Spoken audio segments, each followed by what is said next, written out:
whatever they can fulfill. Hopefully they're adding value to your business, as well as obviously you're adding value to their career growth. That's amazing that he's providing some feedback and some tools that you can immediately take advantage of as a business. But Simichu is smart individual, right?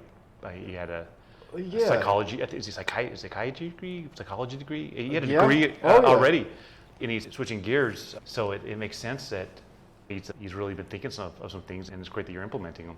And it was like, of course he's smart. I wouldn't have thought to get him on the team, but it's always, you have to work hard. After you're smart, to be an engineer takes days, weeks, months. And not everybody can just on the first couple days come up with things that are useful. I certainly didn't when it took me months to get anywhere. Everybody else was like, yeah, that makes sense. It should take. So it was a very cool thing. And then creative idea out of him related to some work we're doing for lawyers. It was a proof point of smart's one thing, but then some creative thinking right there too, within the very first couple of days. Yeah. I'm not surprised, man. Like I said, he's well educated. So it's really cool. Some people have talked about the neat thing about apprentices is that especially those that are changing careers, is they're bringing a lot of different perspectives and abilities with them outside of someone just stayed in that software development path. So there's that benefit. We're here today with Josh Levitt of Ionovate and Tech Alley and a good many other things. And as I arrived here in Las Vegas, he shared with me there is a apprentice program. I said yes. From that point on, for the last few months, he's been here working with me and with the other parties in the public sector to get us an apprentice. Josh Levitt. Awesome to know you. No, it's good. It's good hanging out with you ever since. How long have you been in town before we met? It had to have been really quick, wasn't it? We're probably up to, since my first time of attempting any business in Las Vegas in November 2021. I don't believe I knew you then. I believe it was later into 2022 that we might have first cross paths, and then early in 2023 where I think it really clicked together, where we got enough to talk about to keep talking to each other. That's great. And it was probably a Tech Alley event we met, I assume, right? Yeah, and it stands to reason. But yeah. No, very good. Yeah, I'm glad we're here, because you immediately started getting involved with a lot of the stuff ever since I known you. Really getting involved with the workforce development here in the state, other programs, and it seems like you're connected to quite a lot of folks. I think it's a natural thing to talk about investment in terms of dollars. And I don't have all the dollars in the world. I'm not the richest man, but investment in time I can always do.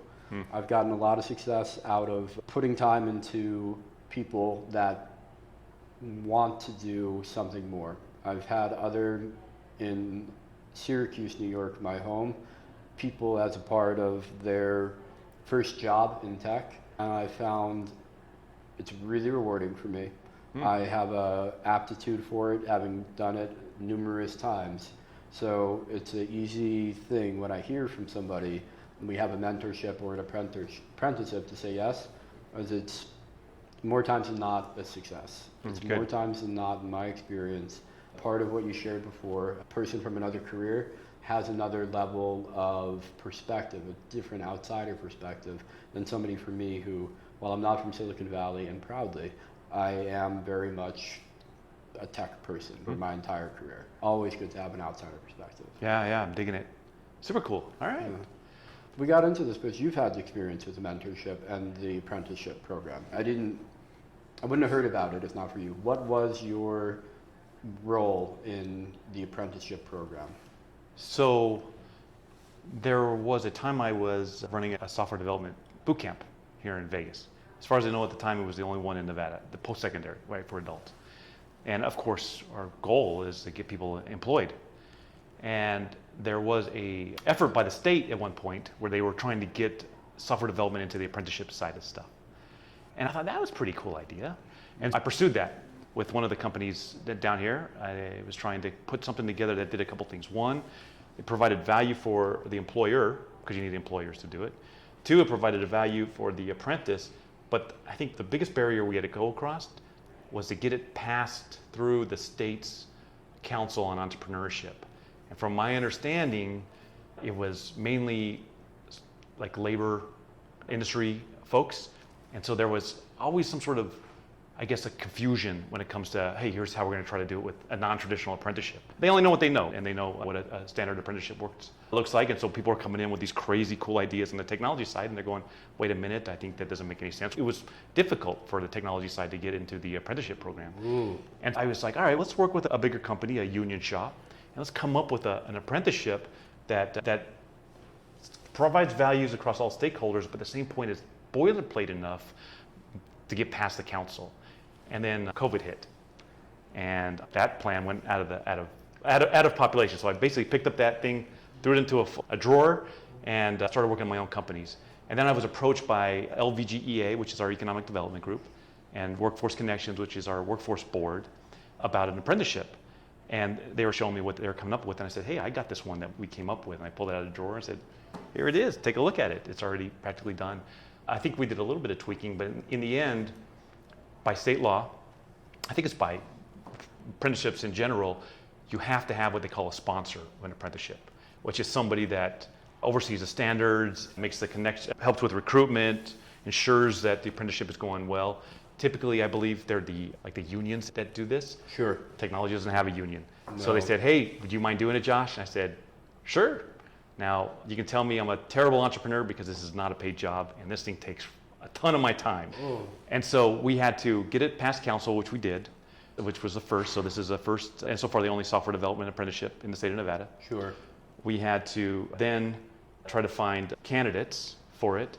But the crazy thing about it is we started running into so many barriers because nothing was made for apprenticeships like this. It was made for the labor industry. That I follow. And I Yeah. think it's clear in the labor industry, you can start an apprenticeship without having an idea. You can just start with doing labor. Physical labor is so visible what the skill set is. It's very clear. You have to have knowledge to go around it. Technology is often, there are ideas involved, and they're creative ideas, and they sometimes can be abstract enough that it's not easy to articulate to those people that aren't building it day in, day out. Yeah. But there are, in fact, craft components to it. There are, in fact, very clear jobs that are done on that computer, distinct from any other jobs. They're very different things. Yeah. And I can only try to use maybe interns as an example when I'm working with young college students that are where I was once in my life, to describe to them, it's good that you're smart, and it's nice, and because you are smart, you can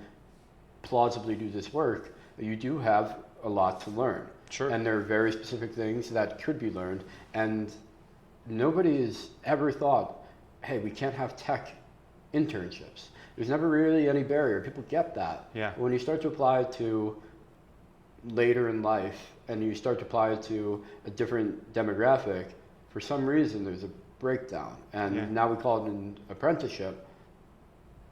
There is a breakdown there. Yeah, but I'll tell you, the barriers that we were actually running into was, for one, they have a platform where it advertises your apprenticeships. And we said, hey, here's this apprenticeship, we got to do it. They said it's going to take 2 years to get on that platform. I was like, oh, crap. I wasn't expecting that. And then the colleges, because you have to have an associate's degree to be into the apprenticeship, they didn't have anybody's emails, so we couldn't reach out to the groups that have already graduated. We had to wait till the next graduating year to find candidates. The employer that we had needed talent, so they found other people, so they didn't need the apprentice anymore. Yeah. And then we had to work with the board. Everybody's been nice, but the thing is, we had to really craft this entire infrastructure or system that was made toward non-regular traditional apprenticeships into things that were non-traditional, even though it was a boilerplate apprenticeship, they just weren't ready for something like this. Sure. And so we said, all right, instead of just getting our part through and then moving forward, let's solve this issue so if anybody comes behind us, they don't have to run into the same sort of thing. So it took time. Employers, here's the funny thing, is this was created for companies, bigger companies that require a 4-year degree. That's why you have to have an associate's, and then we pay for the remainder of the education for your bachelor's, right? Sure. They seemed interested, but man, that is a slow-moving beast. I believe it. Oh my God, a year of just talking to the same people and trying to get into it and so on. It's so frustrating, but they had to adjust their traditional hiring practices into something like an apprenticeship, which is brand new, right? Sure. And so we shifted gears after a while, and we said, you know what? Let's stop going after the big names. Let's start going after the hungry folks. Who are they? And it's the startups. The startups like the program. Yeah. And that's why I love that we got engaged. We talked about it. He said, "It's done. Let's get it moving forward." And you hire somebody. It was quick. The other groups, the same sort of thing. Let's get it done. You're talking about 2 months of working it through, and No doubt about it. it's taken care of. I feel some level of advantage in that way, in that I can make a call and then we'll trickle it. Sure. And we're usually on the lead edge of it. We would have this done in 2 weeks if we could. I would have had it if it was up to me. And so it's a very simple thing as a small company, and you got to have the desire. And from your perspective, you're saying all of this for you, you're not a good entrepreneur, you're not paid for it. And I've got that experience of being in my home again of Syracuse, New York, which is, as I'm here more in Las Vegas, and I'm starting to realize now I have a home, Syracuse, where like family is, and I have a home here where business is, that I am going to be on flights back and forth, and that'll be my life for a while. So I have to start adjusting to, I have a love for Las Vegas beyond the fleeting sort of, when I began coming here, I wasn't sure that I'd stay. I was looking at it like, maybe it'll work out. And here I am now 2 years later, and it's working out. Yeah. And it's working out for some very unique characteristics of Las Vegas that I hoped would matter, in that some of the business that I started was very focused on the entertainment industry, and in particular circus industry, so it made it a good city. But what's keeping me staying is all the ho-hum of just ordinary folks needing better technology. And there are all the needs that any city ever has, and if you're not one of the major coastal cities, you might get overlooked. And Syracuse, my home, is one of them, and here in Las Vegas, it has that similar bit. It's nice because it's larger, and I think what we tried in Syracuse was a similar deal with an apprenticeship, but the folks rolling it forward were looking at it as a potentially profitable activity. And I think after a week, a month of it not bringing in revenue, it didn't get the momentum going forward. So that you do it on a volunteer basis, that you do it as a part of what you might call a civic engagement, I believe it would not happen if not for that. I think so too. It took a lot of work and a lot of dedication, and I think plenty of folks that could have said, "Yeah, I'll take the ball and I'll run with it." But yeah, I grew up in Vegas, right? Workforce advocate all the way in technology, and I know that we have a lot of good talent here locally. It's that new talent, and a lot of companies are stuck on we want 5-6 years experience. We want the upper talent, but the apprenticeship was able to do was at least introduce this newer, I won't say younger, but newer talent into the software development side, so that they had an opportunity to meet some of the hiring managers and demonstrate that they're just not somebody off the street, but these folks have some experience and some thought and are good, capable talent pools that people can be tapping into. Yeah, I'm excited that it's coming. I'll tell you this, a week before my first apprentice, the council actually voted to decertify the apprenticeship. Yeah, this isn't the Isn't first that time I've crazy? heard this, but Because the concern was, let's cover it. What was the week before you launched this thing, they decertify it, yeah, and when was that, just as a chronological thing? I think that was November. Of 2022. I think that's when it could have been January. I'm not 100% positive, but it was recent. Absolutely. It was recent. Okay. So I'd like to just jump to today. Yeah. How many apprentices are there? I have Simichu going. Right. One. There are 2 apprentices. I have half of the apprenticeship Yep. body right now. And there's a third one starting hopefully in the next 10 days. Okay. Yeah. And then I'll get the fourth one too. I'll do this again. It'll work out. There's some really phenomenal talent out there. So it's very clear now. We're on the earliest days of this, and what it's incumbent on me and everybody in my company is this has to be a success as a result of the forces of nature at play here. It is very important to me that it be a success, and I believe it's important to Simichu, and we all see this as it's a good thing in the act of it. Whether it makes money, okay, it should, and we need it to be providing value. It has to be economically sensible, but I don't think the money is why any of us are here. It is about maybe the idea of what you say, workforces have to adapt to where we are today, and this is a part of that. Yeah, 100%. And I'm going to assume, I hope that they make money for whatever organization that folks are working for. It's a simple business, right? Sure. And they are a regular employee. It's just that you're investing time in that, a standard of on-the-job training, and then obviously academic training as part of it. And everybody's better from it. as I see, again, as an employer, you got a talent pool, and because there's the bachelor component of it, you have an employee for the next 18 to 24 months. So you have the retention that scares a lot of the new companies away from hiring entry-level developers. And again, this is something I learned when I was in the coding school, is that it costs money to bring on an entry-level developer because you have to allocate time and resources to upskill them. And then the concern is after about 5-6 months worth of experience, they jump ship because they're worth more in the job market. Now you have the retainment benefits because both you and Simichu or the apprentice, one's getting free education, and you have a good employee, right? That you're helping to upskill. So there's a really good partnership there as well. So this is important for anybody out there who thinks they know what it means to do a new engineer as a part of your company. Yeah. One thing, if you've looked at it from the outside looking in and you think it's a straightforward thing to do, it might be.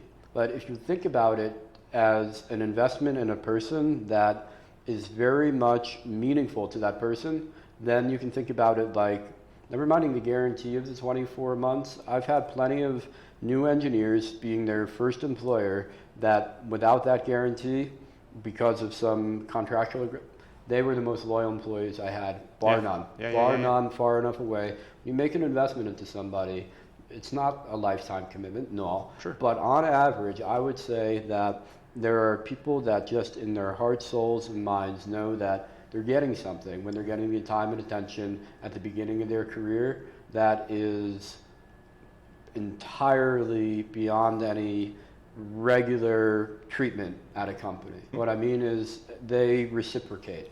I know that I'm putting time and energy into Simichu, and I know I'm getting a better performance, but we all know this is something that's about getting off to a good start. An employee, I believe, wants to get a good start and a good career, a good reference, and the first one matters more than everything. And everybody involved in the past 1, 2, 3, 4, 5 people that I've had as being their first tech employer have all been greatly loyal, and it's been a worthwhile investment in every way. I love it. But here's the thing: you're a trailblazer, because we put the program together, and there is a big requirement. You have to have an associate's degree. Okay. And that's a big requirement, and a lot of people call me from all over the country because they hear about this apprenticeship. And really cool. It took them on that phone a lot for it. But most of them don't meet the minimum requirement. You feel terrible. But thankfully, I have a whole list of ways to help them continue pursuing this side. But one of the big goals of this apprenticeship was not only to make local talent attractive, but was to demonstrate to the council that these types of things can work. And if they work, we can come up with more creative apprenticeships that aren't so boilerplate, so that more people can participate in it. Right on. I like to see maybe not having the associates, but getting an associates through the apprenticeship program, or people that go through coding school, or you got to demonstrate some sort of competency. Yeah. I think to kickstart this thing, you can't just come off the street. Oh yeah. But there are a lot of people that are either self-trained, that really know what they're doing, but just can't get to that job because they don't have the experience. Sure. How do you make them attractive? They don't have the associates. I like the idea of post-secondary education being components of this, because then those folks become trailblazers and teach their kids how to become into the technology field, to go to college and so on. Going back, I do want to go back to that decertified situation. So, of course. So the issue is I was just saying, we were running through so many barriers, and we were tackling them at the same point. There is it's not a law, but it's a policy that says you have to have an apprentice within the first year of your program.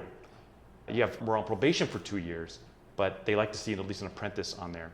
And we did have 2 apprentices that were going to get hired right after that. And unfortunately, or fortunately, however you want to call it, the company hired them straight out. They said, you know what, forget the apprenticeship, we're just going to hire them. I thought, that's a win, right? They got employed. These guys couldn't get a job, couldn't even get interviewed.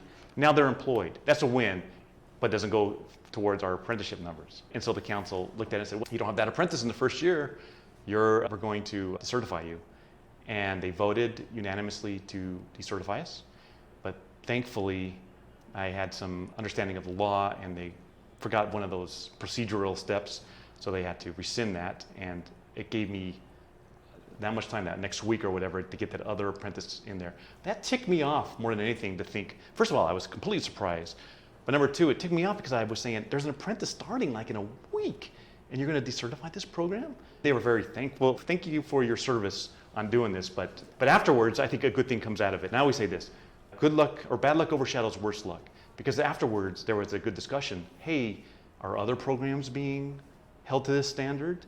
What's really the process of the board? And they asked me to review the procedures, and I was able to write something and remind them that you guys aren't just a regulatory body. You are here to assist in this program as well, and maybe here's some ideas instead of saying, oh, you didn't make that, you're out. Provide some mentoring, provide some insights, and assist these new programs that are trying to create something brand spanking new that the state never had. Yeah, fortunately, they had to rescind that same day because they forgot a procedural part. We got another apprentice, and then there was no more of an issue. Because of your perseverance, then I am thankful now. Thank you. My company thanks you. Simichu thanks you, and our customers beyond that are in a position now of being able to receive better services. So thank you on their behalf as well. No, thank you, because let's look at this in a year. And let's see if there's other software developer apprenticeships coming up. Yeah. And they're going to be you, the other company, and the company that's hiring the third one now. What's starting to happen. And you guys are the ones that are going to be ones of things, because you have to have an employer in this whole entire thing to make it all come together. Yeah. But by demonstrating and bringing attention to the software development and apprenticeship, I think more companies are going to want it. I think others are going to come behind us and say, we'll create a software developer apprenticeships. And we're none of those are in competition. We're all doing the same thing. We just want to see workforce development. And whatever is attractive to all stakeholders is going to win out. I think that's going to be great. Let's go into some of the more broader things going on in the world, and they're useful to talk about. Sure. They're about the development of technology, the integration of what everybody's calling AI or generative AI, about boring as technically can be to me, but has some social meaning. And I think because it does have social meaning, I'm picking up on it in a way that it doesn't seem it doesn't have an agenda, differently than I would say blockchain, which is very clearly got some level of, there was a financial crisis, we need to decentralize finance, we need to do things around that. This generative AI appears to be non-ideological. It's just technology that can be applied to any purposes. It can be overwhelming for anybody to try to accept as possibly good, because it could be possibly bad, and everybody might latch on to that. So without having to treat it like a abstract force of nature, can you articulate any thoughts about it? Anything about how it's influenced anything that you've done in the 6 months or so that it's been present in the zeitgeist? So AI, other than a user sort of experience with generative AI, I don't know much about. I do like this. Let's brush that aside though. What is your user experience? It helps create things. I have a saying, you'll probably hear a bunch of sayings that I have, but it's easier to critique than it is to create. So I always appreciated someone that could just get something on paper, because that really starts the conversation going for everybody else, right? And so I look at generative AI, at least in my world, as creating that first draft of something, and then I can quickly get a finished product out on that. Cool. I did testimony recently for the legislation on entrepreneurism, and generative, I hit ChatGPT up and said, hey, write me a paper on 4 paragraphs to describe to legislators on whatever, right? It spit it out, and I said, that's pretty cool. And I created a paragraph out of that, and the remainder of it was mine. But I thought, it started it, and I was able to do this in 20 minutes. Okay. And usually it takes me hours to write something. Yeah. You know what I mean? My partner with one of my other companies, he loves it for the software development side, and he uses it in that capacity. Some of our designs of art, we've used it for one of our logos, and it seemed really neat. 3D printing, we're starting to leverage that as well. Talk to me about that. I haven't heard that as anybody I've known personally doing 3D printing related to any of this. My other company is in Tagly. Have you heard that? What I do know about it, the way that you do 3D printing is clear to me. Maybe you can just describe it in a moment anyway. So what in Tagly is, we are a platform that connects people that need 3D printing services to those in the community that have 3D printers. So we're just that connection piece. So I don't do any 3D printing, but I want to make sure that people that want that service can find somebody in the community that can provide it for them. So you're talking about those are the people that have just a 3D printer in their garage or in their house or so on, hobbyists, sure, and so on. I think this is going to be, not only I'm sure this is going to be a high scale operation, and we're getting a lot of interest in it. It can definitely grow beyond this Las Vegas, and we're already looking at that growth plan. But needless to say, I think, wouldn't it be cool, I tell myself, if someone said, hey, ChatGPT, just for kicks, create me a 3D model of a bracket that would go on to this type of motorcycle. and it spits it out the 3D model of it, and then they can just put that into Intagly. We find someone in the community that prints it, and there they go. They have their thing. Right I think on. I've seen something similar to it if they don't have it already. But I have seen this. I have seen, using generative AI, someone can put a flat 2D picture, and it'll create a 3D model of it. Oh, That stuff's awesome. badass. That's way cool. Yeah, and so you look at that and go, wait, could we input that into, imply that, or have some sort of connection with that into Intagly, so people, because we just want people to use our service so we can pass that on to others. But if you can make 3D printing as easy as can be outside of having to download, have your own software and your own time to model something up, I think it'd be huge. People on my team have been using it, and Yeah. I have not, in a day-to-day, found any way for me personally to get into it. And I could only say it by example. I'm on with a graphic artist, and he and I are in a video chat with his normal way of talking to me. He's been in the past taking my words and dreaming something up in his brain about what that could look like, and Sure. then he does it. And this one, we're with a Discord that's got one of the generative image AIs. I'm describing it. He's putting in prompts that are then, here's 5 different versions of what you just said. Do you like any of these? We've got to change, and then he changes the prompt a little bit, and we've got to change it again. And I've given him now enough, what I might normally give him, but he's already immediately been able to show something as a rough draft, first sketch, a general idea that then when he's left, not only does he have my words to go off of, he has my approval or rejection based on these instantly created sample graphics. Oh, yeah. And then he goes off and he does his work, Yeah. and that's awesome to me. I Yeah. believe it like a real visual representation of what you're saying with what you have to do for testimony. If Yeah, you yeah. have to quickly come up with words, why not look at something of a starting point based on what your input is? Yeah. If it could be plausible, why wouldn't you take advantage of it if you had to do it? So a part of the other mention you made is you have another company that's using it within the engineering process. They're getting drafts of code maybe, they're using it for part of their building. Yeah, I think what they use it for mainly is troubleshooting. Sure, I believe that. To find out where things are weird. But I just remembered, do you know what I use it for? So Tech Alley, we record the sessions. Sure. I found a site, I wish I could remember what it is right now, but you can link your YouTube video to it, and it pops out 10 shorts Ooh. with your text on it, and they title it, and you just kind of go through, I like that one, and you just download it, I like that one, and it's $15 a month. Cool. Of course I'm going to pay for that, right? Someone was going to charge me, I think, $2,500 to do that. And now I can do it myself. And it seems just as good as, I don't know if it's just as good as someone that would charge me $2,500, but it's good enough for me because I just want to promote that in a 30-second short. Yeah, absolutely. And so it does it quite well. It's a startup. I caught them just as they were, I don't think they really had a pricing model yet, but I caught them at that point, and I use them quite a bit. So what we're doing now is building our box.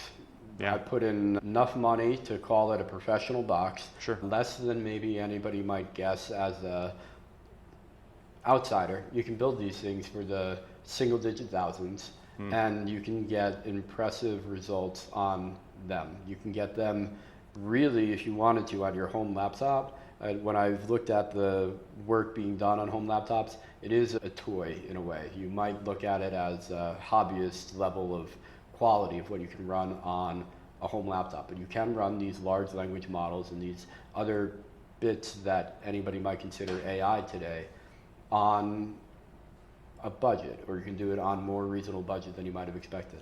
So as I'm building this box and this software is going in a direction of not only doing the software services that might be my bread and butter or my life of work as an entrepreneur, but getting into this is going everywhere immediately, Sure. and we're right there with it. And one thing that I'm aware of is there's untold use cases. There are unlimited, seemingly new avenues based on a lot of existing tech.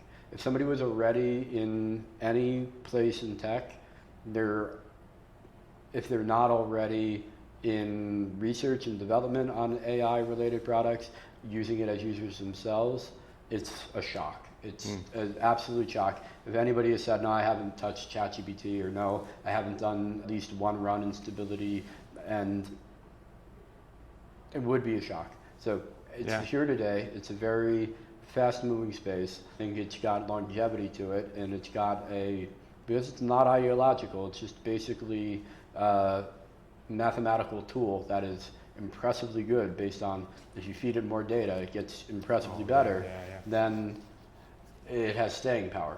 I think it's here to stay. I hope so, because again, when I look at it, I think now that the interaction with technology is not, hey, Google, and ask you a question, it searches the webs and it says, according to whatever, you can say, hey, make me this, and it creates something for you. I think that is just going to be so much fun, man. So I can look at what underlay it, and what underlay Google, and what underlay Yahoo. And if you looked at Yahoo when it was first getting started, it was people connecting pages by hand into categories. And then you went onto Yahoo and you saw baking. That's because a team of 10 people went along the very nascent World Wide Web and they put all the baking things onto that page. The Google came along and they used a mathematical method to do a similar thing. And the math was based on, there are links on the web, and if a page for baking has more links to it, then put that higher in the ranking. So more inbound links meant higher in Google rankings, and that's based on math, but it's ultimately also based on the activity of people saying, by their own manual actions, go to this page. Google put a little math on it, got better. When you look at how large language models are built, under the hood, it's people labeling data. The company OpenAI has an army of contractors that are labeling data, and now the precision is no longer at a page level or a link level, it's at a sub-word level. It's gotten more precise than ever. What we call tokens in AI are bits of words.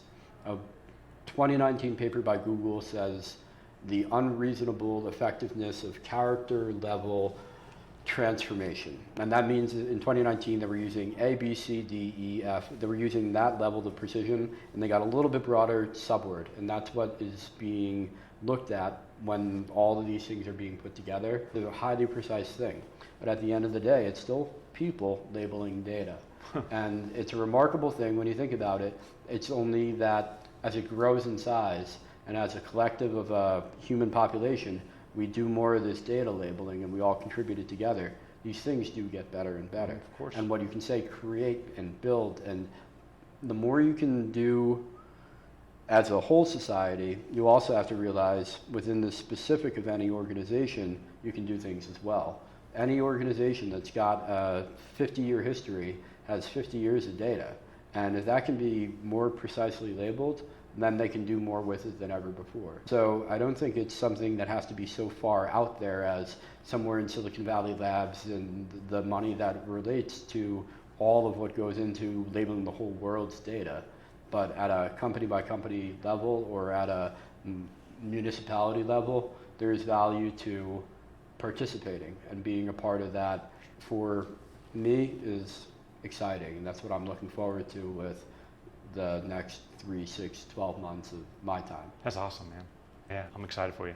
I'm excited to be here and having an office that's being provided to me at a subsidy by good people in the broader public of Nevada. It's been as a businessman coming from Syracuse, New York, coming from New York State, and then being here, a highly welcoming experience. Not only you, first customer here, Kenny Ellison and Record, and Logan over at Startup and NV. It's been good. I couldn't speak highly enough of it, and I'm glad to be running a business here and growing it and being a part of it. It's still, I tell people about Vegas, it's still a small town. I looked it up. So I was born in 72. Okay. There's about 200,000 people You have to look that up. in That Southern you're born Nevada. in 72. Yeah, I think there was 225,000 people here. And so Vegas still has that small town feel, small town community style. We're a little over 2 million, I think. Yeah. Now, the valley's filling in up. some ways, it's still a small community. But we have a service culture.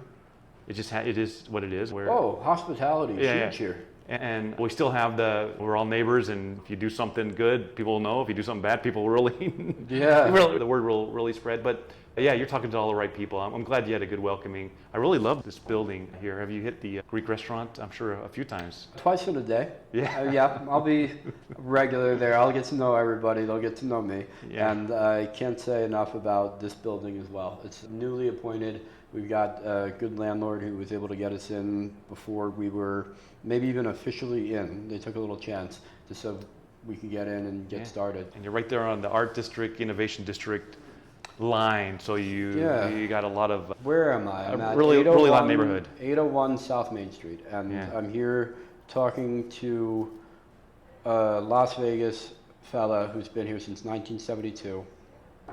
If you can go back to 1992 or 2002 and talk about this neighborhood here, Arts District area. Oh, scary. District.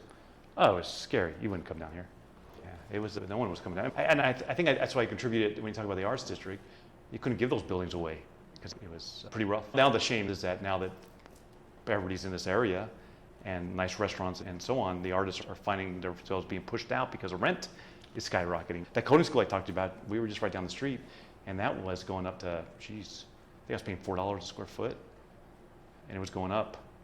And so we had to move that out of that area. So what I love is that because technologists and entrepreneurs like yourself are now collaborating and working with some of the artists and others, they're learning new business ideas and new business models that hopefully I think is going to save the namesake of the district. Oh, me too. Yeah. The company Miss Software breaks down into two sections. One, which is the not sexy stuff, and we call that not sexy. And we have the other category, weird shit. Yeah. And it's all that creative weird shit that maybe it makes money, that certainly looks cool, that feels good, that is the opportunity to work with artists for a company like ours. It's these things where I could say the very first night I came to Las Vegas, I was at the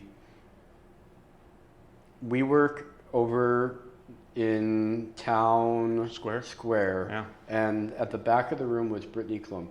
She was an NFT artist, an artist who, when I met her and chatted with her, I woke up the next morning and I said, thanks for weirding with me. And we met 2 or 3 times and I was inspired by her. And I realized that she also writes some books. So I bought one of them and now I'm turning it into a website that houses the same content as a book in one way. Because she does her paintings and all of those as well. On her Instagram, there's a series, and it's the same face painted every single day, and they're labeled 1 out of 1,000, 2 out of 1,000, 1 per day, and it stopped at 75. And good on anybody for getting 75 days in a row of painting something. Sure, yeah. And what we're able to do with generative AI is take those 75 as a sample to then build out another 925. To build out the rest of that that's stack. super cool, yeah. And it's a remarkable way for me as somebody who's looking for how do you take something so new. It's not always easy to commercialize right in the beginning because you don't know exactly what it can be valuable for. But how do you take anything? And for me, it's always going to start with artists. It's always going to start with people that are just doing it because it feels good, because it looks good, because there's some way to make new expression. And I think everything follows from there. So we're always looking for weird shit. We're always looking for artists. It's dawned on me now that I had better put out some call to artists here locally. And I believe I should be able to get a decent response, shouldn't I? Yeah. So were you surprised when I said this was a scary part of town? You know what? I would like to believe that all places are good all the time. But I am from lower New York. I'm from more of the metro area. And I've seen terrible, never go there places like, I'll call it Times Square in the 70s. Dangerous, famously dangerous, turned into the mecca of tourism and entertainment. One thing that I guess I'm learning about Las Vegas is it's really changed population-wise in a dramatically different way than what I am used to. New York City has been a major populous center, and as it's grown more or less in pace with the rest of the world, but Las Vegas differently. It's grown faster than the rest of the world. It appears. Yeah, and I think our ecosystem's doing the same thing. Our startup community is where our communities are getting a little stale on the entrepreneur ecosystem side. Vegas is skyrocketing going off of people coming here from out of state and sharing that knowledge and know-how and connections and so on. So we're really getting a definite big boost on it. I remember when I was a kid in the early 80s, we did go to New York City with my family, and I remember on the bus them saying, do not go down that road, do not go down that alleyway. They were very cautious, but yeah, I love what's happened and changed here. I think a lot can be contributed to what Tony Hsieh was trying to build as well. But now this place is so much nicer and so much safer. I'd love to come out here. Believe it or not, it feels like a little small town in the Arts District area here. Even though we're next to the freeway, you can sit down and you really can't even hear it. So I think me and my wife come here at least twice, 3 times a month. Just Cool. to have some dinner and walk around this space. Could I touch on Tony Hsieh and Zappos for a moment and the influence there? Sure. Because I was walking down there the other day with my friend from New York, and I say, look at that man over there. Oh, that's Martin Luther King. No, you didn't really look all that closely. So, no, that's not Martin Luther King. That's a swing and a miss, right? Yeah, in a big way. But what I realized, it was like a mistake that turns into something fortunate. What Tony Hsieh did, he's on that wall, and it's for good reason. Sure. The man made money here and reinvested it right back here. Uh-huh. And last night, my New York team that's in for the week to realize that Las Vegas is now a part of the geography of our company was walking by, and they went to Container Park, and they saw the praying mantis, and the whole thing was, of course, done by money that was from a Las Vegas man reinvesting back into it. I think that's just, nobody knew it because they were never here, because they were coming to the city for what anybody might come to the city for on the Strip. It's worthwhile to check out the Arts District, to check out downtown for many reasons, including it is super cool. 100%. And Tony Hsieh deserves a tremendous amount of credit. There's no statues here of anybody. Tony Hsieh deserves a statue. Absolutely. Now, there was a mistake I think he made, which is unfortunate. And it was this. He was the hero's shoulders that was keeping the startup community going at that point. He's helped it out, right? He was hosting events, and he was doing the investments, and he was making the connections. But the problem was he became that one patriarch. So what does that mean? If you wanted to participate in the startup community, you had to get to Tony Hsieh and get past all of his gatekeepers. And that was the complaint is that you have no access to any of that information anymore. Okay. And I say this, Tech Alley and the startup community we have now is really just was built off the momentum that he had created. Good. But unfortunately he passed, and it's a tragedy. But what that did is and you can see what happened. Once he passed, everything almost collapsed, right? Yeah. The money was gone, and all the efforts that he was doing down there were now going to start struggling. But what that opened the door for was to have an entire community full of Tony Hsiehs, people that are going to get you into the ecosystem. It's going to share that knowledge, going to be mentors, do what you're doing, hiring folks, bringing companies here, and giving people an opportunity. So I love this, and I think that's what we have to maintain, is that there cannot be patriarchs to the ecosystem where there's entry points all over the place, because everybody knows everybody and everybody can make that connection. I get into what I get into without saying it so often because of my family. We had this civic mindedness where it's not some other government. It's your government. It is your city. And it is incumbent on each of us to be a part of it and contributing to it. Sure. And I think as much as I have been talking about the company side of it, Tech Alley has been great, and I've been there. But I'll talk about another group that I go to on Wednesday nights over in Summerlin. It's DC 702. It's a group that DC stands for DEF CON, 702 being the area code when you type it in on your phone. So the scene there is beers around a bar and the most talented engineers taking a night to just hang. And there's nothing more to it than that. Every now and again they'll do a public talk, they do certain things in the community, but there's no reason to do it unless you love it. And if you don't have somebody to lead a whole group, and DC 702 is very much just people coming together with one person putting a calendar invite up, it still works phenomenally well. I love it. It becomes everybody contributing, and it just goes wherever the swarm might want to go. I dig it. I haven't heard of them, and I think that's cool. If you we'll ever have to get everybody in touch. If you ever get a chance, if they ever ask for suggestions, my only ask from you is to say, hey, let's not do this in bars because that immediately kicks out anybody under 21. Oh, and here's where we get to. We get that occasionally, so we'll do swap outs. There's another place called Sin Shop, SYNSHOP, which is a makerspace, and then that can welcome in There anybody, you and go. that'd be people of all ages. Yeah. There'll be a mini golf night, there'll be a laser tag night, and that'll Love it. bring in other ages as well.